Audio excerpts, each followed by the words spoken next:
What do you do when you see someone absolutely gorgeous? Is it the feeling of walking on sunshine? That is exactly the love at first sight meeting here. Only, what about his friends? There's more at first sight than love at first sight. Let's dive in.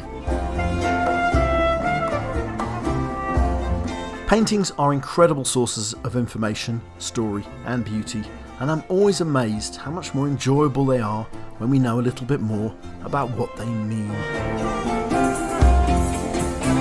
Bacchus and Ariadne was painted by Titian in the early 1520s. It's one of the most dramatic freeze frames in the history of painting.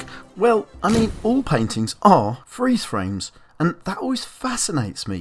How do you tell an entire story in a single frame? Answer: pick the most dramatic point in your story possible. In this case, the literal walking on air moment of love at first sight between these two characters. Well, this fellow can walk on air since he's a god. He's Bacchus, god of wine, revelry, drinking and general wildness and debauchery. This is a guy who earns his own adjective, Bacchanalian, and this is his Bacchanalian following. We'll come back to them soon, but let's start with the central drama and just flesh out the story a little. So that's Bacchus, god of wine, and this is Ariadne. She's the daughter of King Minos of Crete. You know the story, don't you? From the Greek myths. The Greeks have to send victims to King Minos every year for the terrible beast that lives in the mazes of the palace of Knossos, the Minotaur. Ariadne takes pity on the young Greek hero Thesis and gives him a thread with which he finds his way out of the Minotaur's labyrinth, after which they dramatically elope together by sea. Okay, it all sounds heroic, but the next bit is anything but heroic, as Theseus, after one night with Ariadne on the Isle of Naxos, scarpers off before she's even got up, and you can see this all in the frame here, along with, spoiler alert, the end of the story when Ariadne is made into a constellation in the sky. I mentioned earlier how paintings try to tell stories on a single canvas. Well, remember, they can also, comic book style, put different bits of the story into the single frame. So this is the beginning here, Theseus scarpering, and this is the end. Meanwhile, for everything in between, a painter really wants to choose the most dramatic point in his story.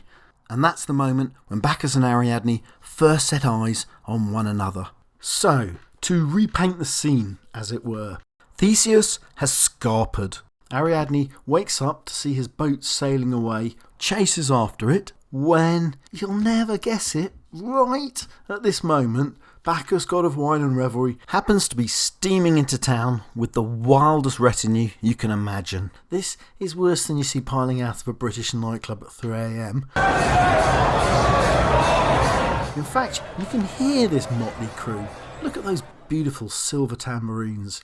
I really mean beautiful. If you're ever fortunate enough to find yourself in central London with a free hour, go to the National Gallery, find this picture and then just gaze closely at the metal on those tambourines, the shine, the aging. It's incredible that this can be realised with paint. Anyway, according to classical legend, Bacchus and his followers would have frenzied and frankly debauched bacchanalian rituals where I'm afraid free sex was only at the light end of the naughty list, since they would also go mad and pull animals apart with their bare hands. Well, look here.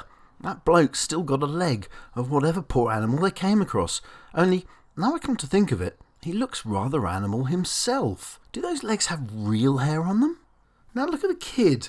Well, he's got a head. But hang on, this kid's got even more animal problems with his legs. Titian is blurring the line between human and animal in this part of the picture. They are blended everywhere here. Look at this drunken fat dollop perched on the poor donkey. It's as if he's moulding into it himself. Everything in this animal world is blended together by Titian in a series of brown and green layers folding into one another. Titian is a master of creating an order from all this mess, seemingly blurring the boundaries between objects while presenting a whole that makes sense. However, there is a contrast here. It's an important one. In a way, it's the meaning of the whole painting. You see, All this is happening on one side of the picture, the red, browns and greens side of the picture, the nature side of the picture. Meanwhile, on the other side of the painting, we are wreathed not in browns, but in blues, and an opposing set of meanings represented by Ariadne, civilization, culture, humanity, chastity. These are the tenets of Apollo, a sky god who's traditionally the opposite of the earthbound god Bacchus, or to give him his older Greek name, Dionysus. Compare how Bacchus is naked whilst Ariadne is clothed, and their body positions contrast the drama perfectly.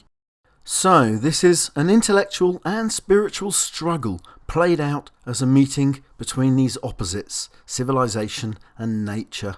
Look how the cheetahs pulling the chariot are divided, literally, head from body. But yes, this is an age-old drama we're seeing here. Civilization versus nature, human versus animal, mind versus body. To put the whole subject in less philosophical language, we get the strong impression here that Bacchus is going to need to step away from his old life, his old gang, the old laughs, pulling those animals apart limb from limb, you know. He's going to need to join the blue side of the picture for a happy marriage to Ariadne. Titian is emphasising that struggle, that drama between order and chaos with colour. See how carefully he threads blues into his red side and reds into his blue. Like a yin-yang, the portrait presents a world of opposite cultures, but they're meeting and they're possible joining, which brings us back to this real moment of proper humanity at the centre of this picture. The moment when Bacchus is struck by Ariadne's beauty. Look how Titian humanises his god at this very human moment with a detail I always find so strangely moving. His collarbone, rib cage, mouth, trachea, the revealing of that most vulnerable point of the human body, the carotid artery under the neck. This realistic detail makes the god seem so vulnerable, so human. You feel the god's actual breathing, and it adds brilliantly to the drama. Titian really has chosen the most dramatic moment he could find in his entire story, this love at first sight meeting. Look how those fabrics twirl from around Bacchus, so dramatic. And I love the details of these two cheetahs pulling Bacchus's chariot, their expression. "Ooh, what's up with the boss? Something's definitely happening here, Harry." And then there's Ariadne. She was clearly running to the boat, but has stopped. What's she thinking? She's partly obscured, more than Bacchus, but their eyes have clearly locked. They're taken with each other. Well, if you think about it, this is the perfect rebound moment. Okay, you've just been brutally chucked by a prince. Look what's just washed up over here. A god. And there's a happy ending coming. Bacchus will marry Ariadne and cast her crown into the sky, where it becomes the constellation we still know today as the Corona Borealis. Yes, in the sky there. Meanwhile, back here on Earth, another beautiful detail. A tin pot with the title "Titian Made Me." He did, and he made one of the most breathtaking and beautiful paintings ever made. Look at this landscape in the background. It's amazing. Those symbols, that strange man with the snakes writhing, that fawn's wonderful face with those beautiful eyes gazing at us, the only eyes that look at us in the entire painting, that dog barking at the strange creature, and that chest, that beautifully human chest. It's enough to take your breath away. Please like and subscribe.